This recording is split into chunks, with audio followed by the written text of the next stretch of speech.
Assalamualaikum warahmatullahi wabarakatuh.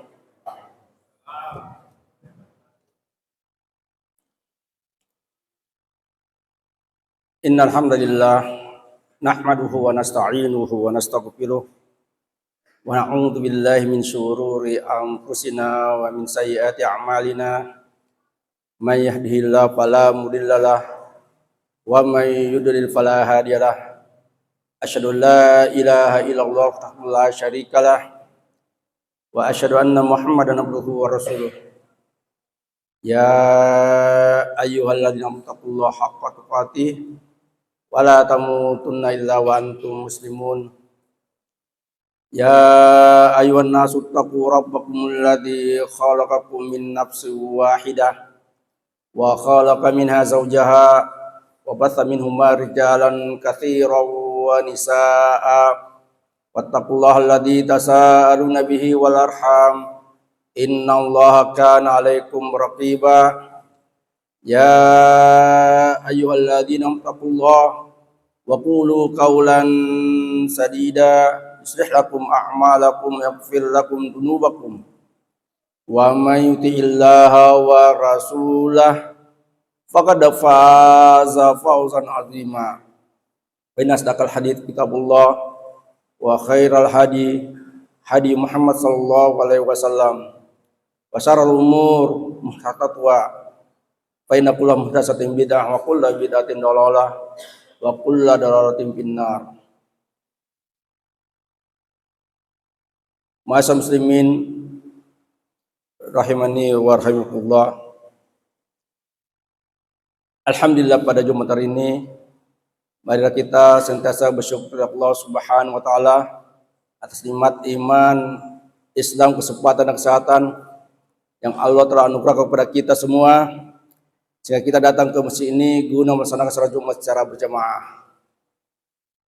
Salam dan salam senantiasa tercurahkan kepada diri Rasulullah SAW beserta keluarga, para sahabat, dan orang-orang yang senantiasa mengikuti sunnahnya hingga akhir zaman nanti. Allahumma sholli wa sallim ala hadzal nabiyil karim wa ala alihi wa sahbihi wa man tabi'ahum bi ihsanin ila yaumiddin, amma ba'd.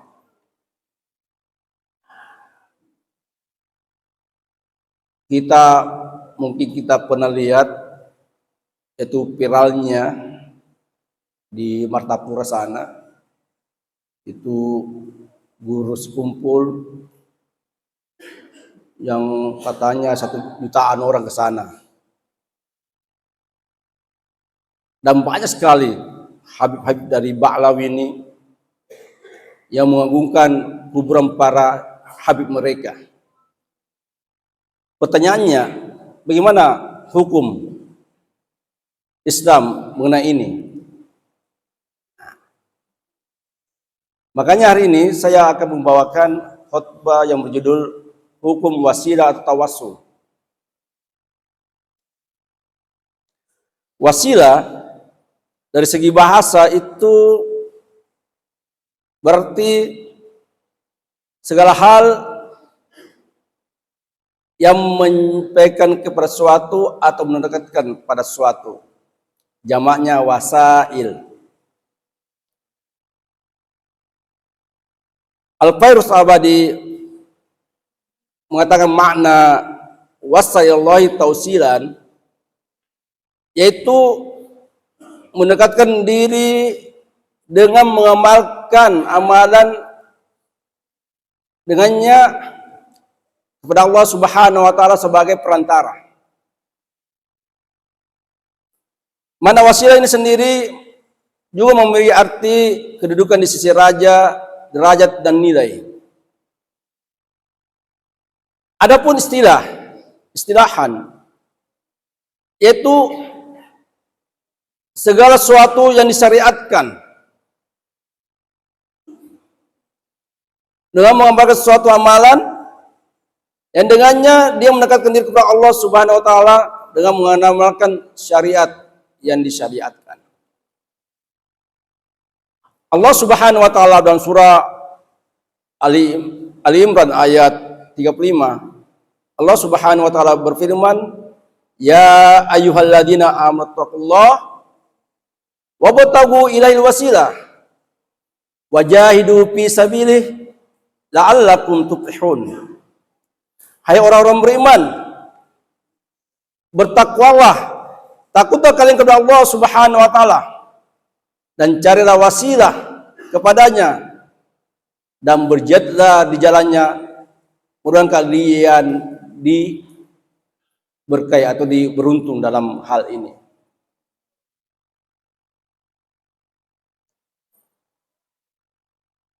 Oleh karena itu, hukum wasilah tawasul ini dibagi tiga. Ya, dibagi tiga. Pertama, masyru' yang disyariatkan. Yang kedua, bid'ah. Ya, tidak ada landasan dari Al-Quran dan Sunnah. Dan yang ketiga adalah syirik.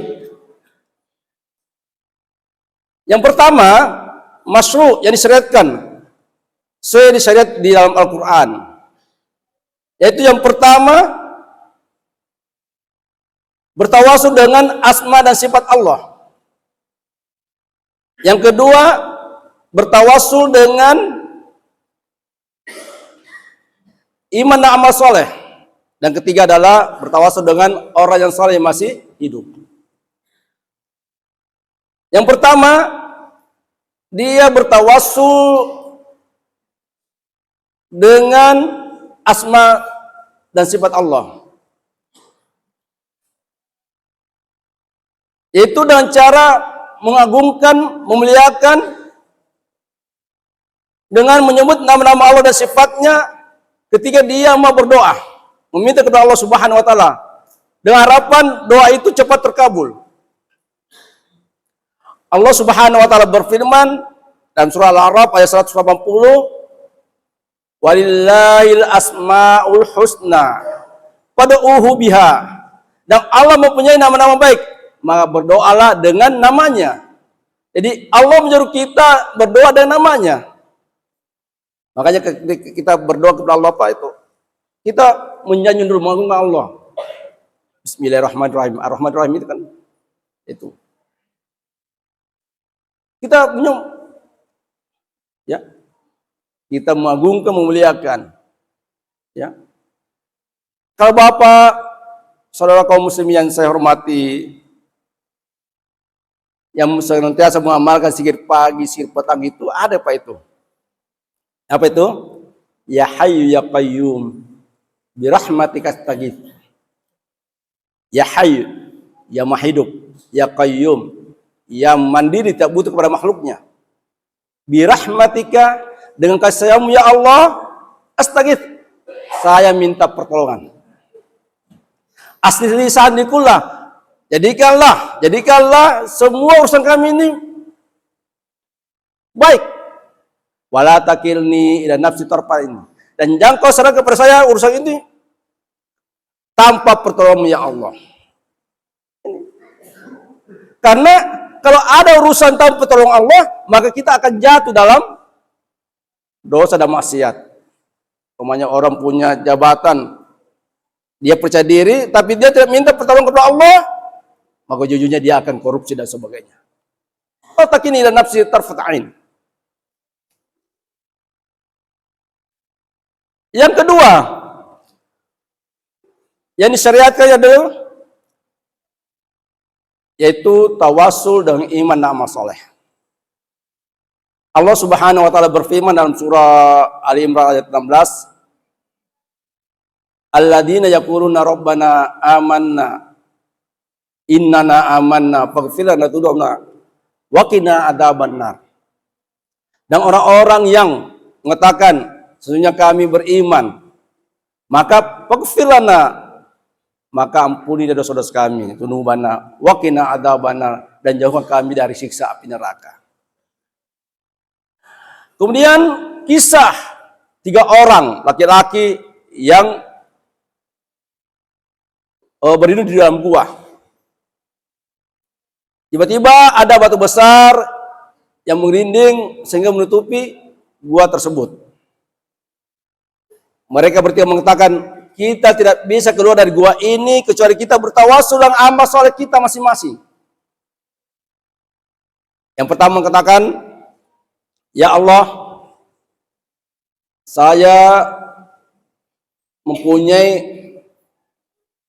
dua orang tua yang sudah rentah, dan saya senantiasa memberikan susu dulu, minum susu sebelum keluarga dan budak saya.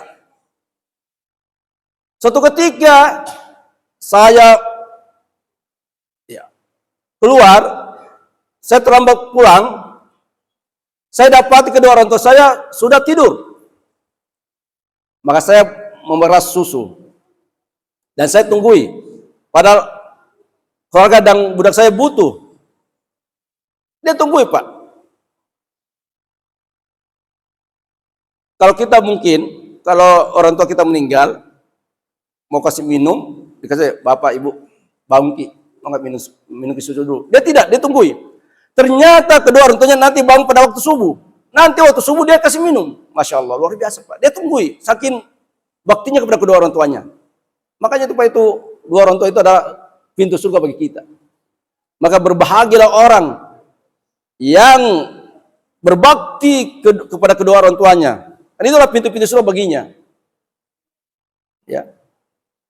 Ya Allah, kalau memang ini merupakan amal soleh saya, tolong buka pintu gua ini. Maka waktu itu, Pak, bergeser, tapi mereka belum bisa keluar. Yang kedua mengatakan, ya Allah, saya punya sepupu perempuan cantik sekali, saya mau sekali sama dia.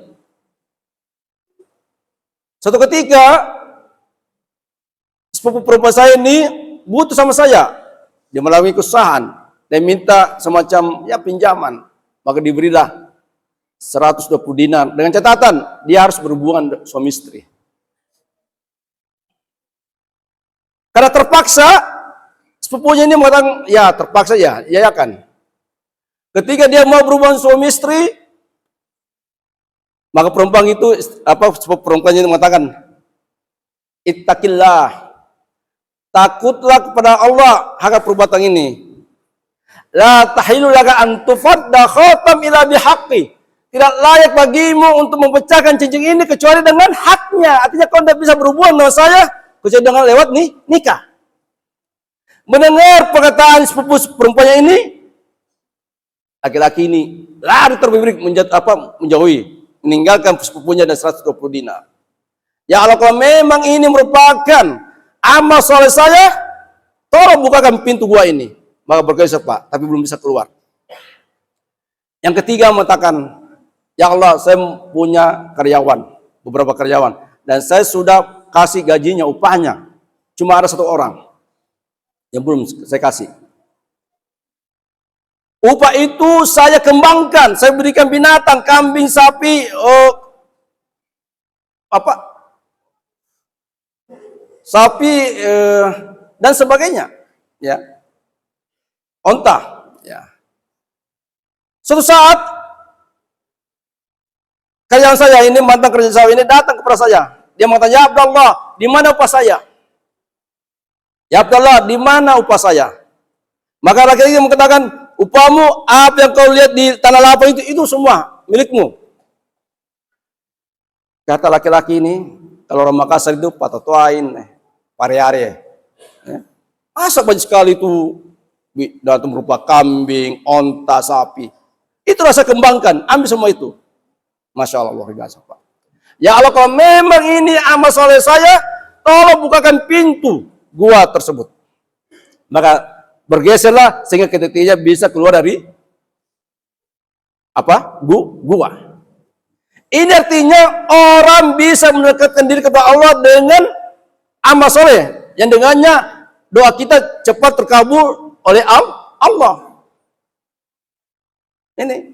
Jadi kalau bapak ibu-ibu ada keluarganya sakit menaun, ke dokter sana sini tidak disembuhkan, obat ini tidak sembuh juga, maka boleh jadi, ya, mungkin dia pernah bersedekah di masjid ini atau di masjid lain atau di panti asuhan atau di tahfiz dan sebagainya, karena betul-betul karena menjadi wajah Allah, ikhlas karena Allah, maka dia bisa berdoa kepada Allah, ya Allah, dengan sedekah saya sembuhkan penyakit saya. Boleh, Pak. berdasarkan hadis ini yang diriwayatkan oleh Bukhari, Muslim. Ya. Yang ketiga, yaitu bertawasul dengan orang saleh yang masih hidup. Yang masih hidup.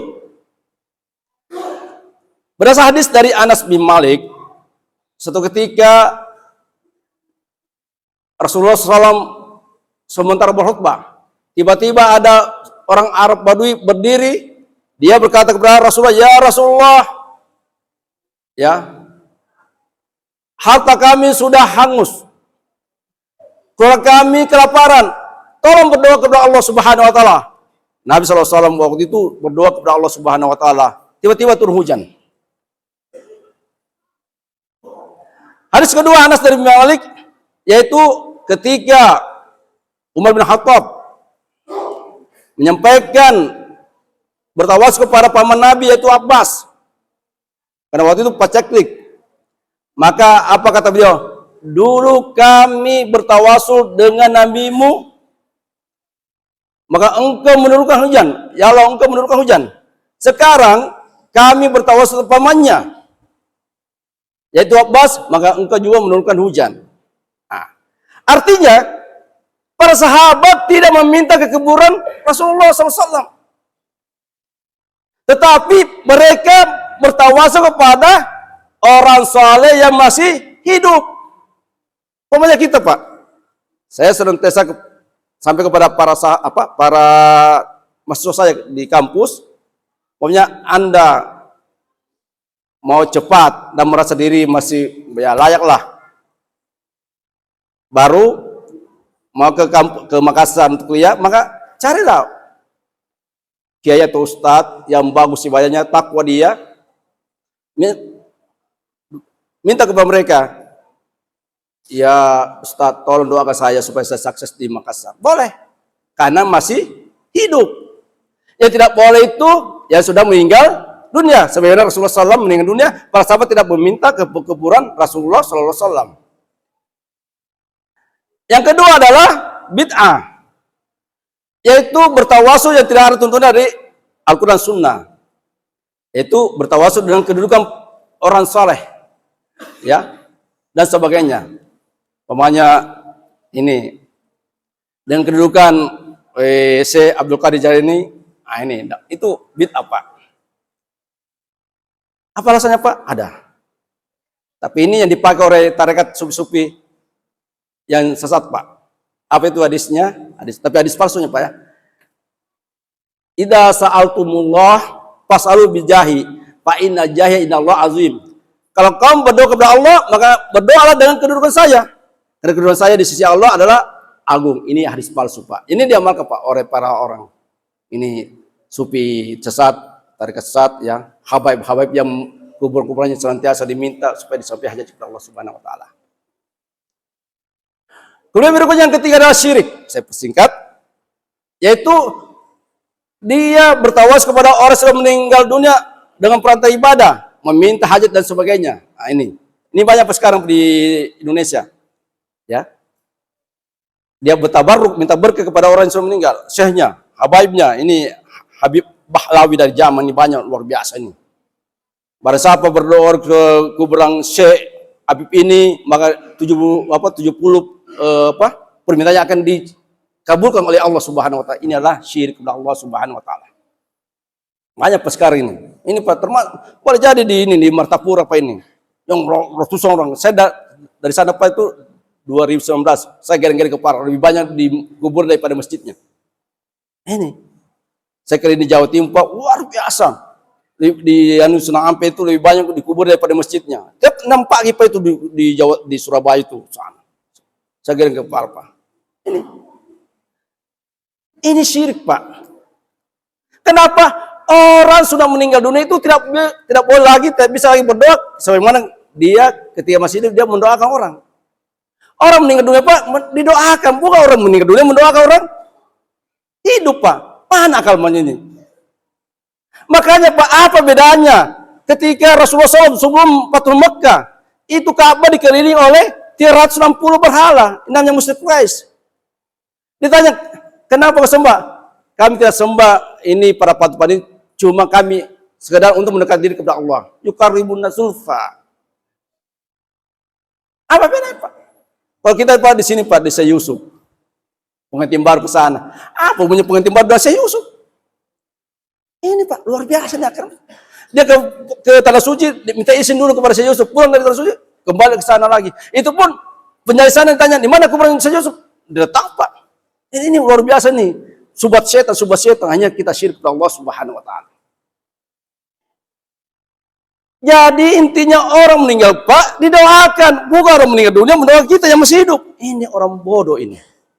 Andai kan itu betul, maka kuburan Rasulullah SAW yang pertama, para sahabat meminta ke kuburan Rasulullah SAW. Makanya Rasulullah SAW ketika menjelang akhir hajatnya, masih sakit beliau. Ini hadis dari Aisyah radhiyallahu anha yang diriwayatkan oleh Bukhari Muslim. La'anallahu al-yahud, la'anallahu al-yahuda wan nasara ittakhadhu qubur anbiya'ihim masajida. Allah melaknat orang Yahudi dan Nasara. Kenapa? Dia menjadikan tempat-tempat sujud, tempat kuburan para nabi mereka sebagai tempat sujud, tempat meminta. Ini sekarang Pak, banyak orang Habib-habib yang meminta kepada kuburan para syekhnya sampai hajat kepada Allah. Ini syirik kepada Allah Subhanahu wa taala. Allah melaknat Pak. Makanya Nabi Pak itu dikuburkan tempat dia tidur. Karena ada peristiwa pada waktu itu, sama di baki dikuburkan, ada juga di tempat terbuka. Tapi kata bahaya, jangan sampai dia gangguan sebagaimana orang Nasrani dijadikan patung jadi tempat penyembahan, meminta kepada ini. Makanya ditempatkan kalau di Madinah Pak itu terus Pak, dijaga oleh askar, polisi dan sebagainya. Makanya intinya Pak, ini pentingnya kita belajar akidah tauhid. La ilaha illallah la ma'budu bil haqq illallah. Tidak semua berhak sembah selain Allah. Iyyaka na'budu wa iyyaka nasta'in. Ini dah sampaikan pada Jumat ini. Hati-hati Pak. Karena sasarannya para Habib Ba'lawi ini adalah orang-orang bodoh. Tidak tahu akidah, tauhid. Maka hati-hati. Bahwa kita hanya bisa bertawasul kepada orang soleh yang masih hidup. Tidak boleh yang sudah meninggal dunia. Dia bisa siapa, Habib apa, tidak ada apa itu. Itu adalah syirik kepada Allah Subhanahu wa taala. Mudah-mudahan berempat pada Jumat ini dan pada kita belajar Islam yang benar, terutama akidah ini supaya kita selamat dari kesyirikan. Karena dosa paling besar adalah syirik Pak. Kemudian yang kedua adalah bid'ah, yang terakhir adalah itu dosa besar seperti membunuh, memperkosa, memutilasi, itu masih kecil Pak daripada syirik dan bid'ah. Kalau dari segi dosa. Kemudian khatib sebagai di hari ini saya sampaikan itu bermanfaat supaya kita terhindar dari bid'ah dan syirik. Barakallahu li wa lakum fil Qur'anil Karim wa nafa'ani wa iyyakum bima fihi minal ayati wa dzikril hakim wa taqabbal minni wa minkum tilawatahu innahu ghafurur rahim.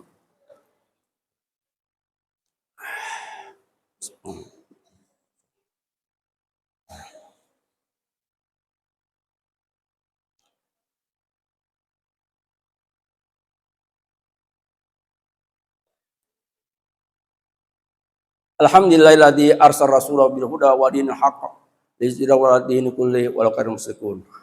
Asyhadu an la ilaha illallah wahdahu la syarikalah wa asyhadu anna Muhammadan abduhu wa rasuluh. Oleh karena itu Rasulullah SAW bersabda, hadis yang diriwayatkan oleh Tirmizi, "Mayyuridahu bi khairam yufaqihin." Barang siapa yang Allah ingin kebaikan seorang hamba, dipahamkan padanya agama ini.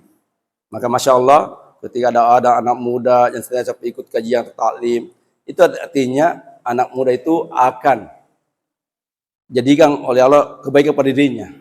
Tetapi kalau ada orang Pak baru mendengar pengajian kayak pantai tusuk itu, hati-hati Pak, jangan sampai ini merupakan istidrat atau apa semacam hidupnya mewah tapi dia menjauh dari agama. Tapi kalau dia nongkrong di kafe apa semuanya sampai tengah malam tidak enak perasaannya, ini saya khawatir jangan sampai keburukan yang kita dapatkan. Maka minta kepada Allah untuk sentiasa diminta hidayah untuk mengkaji agama ini. Utamanya arkanul Islam, yaitu rukun Islam. Yang pertama syahadat, la ilaha illallah supaya kita syirik. Muhammad Rasulullah supaya kita mengikuti sunnahnya, tidak bid'ah. Kemudian aqimis shalah, mendirikan salat. Kemudian menunaikan zakat bagi orang kaya. Ingat Pak, zakatnya harus jangan sampai harta itu menjadi asap di akhir kelak. Dengan berikutnya adalah puasa. Kita mau masuk Ramadan Pak, belajar fikih puasa, fikih ala Rasulullah SAW. Karena Rasulullah SAW sabda, "Kam min sha'imin laisa lahu min siyami ila juwal atas." Betapa banyak orang berpuasa, tidak ada para puasanya kecuali lapar dan haus. Dan tentang haji. Nah, menjelang haji, Pak. Jangan Ustaz ada jian pembimbing. Iya, namanya pembimbing kalau 400 mau dibimbing bagaimana bisa, Pak? Ini jutaan orang di tanah suci. Maka kuasai manasik haji. Insya Allah bisa jadi haji mabrur. Wa'lamu anna Allah qad salla nabi qadima faqala ta'ala wa wasdaqul qailin inna Allah wa malaikatahu yusholluna 'alan nabi ya ayyuhalladzina amanu shallu alaihi wa sallimu taslima. Allahumma sholli ala Muhammad wa ala ali Muhammad kama shallaita ala Ibrahim wa ala ali Ibrahim innaka Hamidum Majid. Allahumma barik ala Muhammad wa ala ali Muhammad kama barakta ala Ibrahim wa ala ali Ibrahim innaka Hamidum Majid. Allahumma ighfir lil muslimina wal muslimat wal mu'minina wal mu'minat al-ahya'i minhum wal amwat. Allahumma ansur man nasaraddin wa khul man qatal muslimin wa alikal ta ila yaumiddin. Allahumma arinil haqqa haqqa. Allahumma arinal haqqa haqqa warzuqna ittiba'ah wa arinal batila batila warzuqna jatinabah. Rabbana zalamna anfusana wa illam taghfir lana wa tarhamna lanakunanna minal khasirin. Rabbana la tuzigh qulubana ba'da idh hadaytana wa hab lana min ladunka rahmah innaka antal wahhab. Rabbana la tu'akhidna in nasina aw akhtana. Rabbana wa la tahmil alaina isran kama hamaltahu 'alal ladzina min qablina. Rabbana wa la tuhammilna ma la taqata lana bih wa'fu 'anna waghfir lana warhamna anta maulana fansurna 'alal qaumil kafirin. Rabbana atina fid dunya hasanah wa fil akhirati hasanah wa qina adzabannar. Walhamdulillahi rabbil alamin. Waqimus shalah.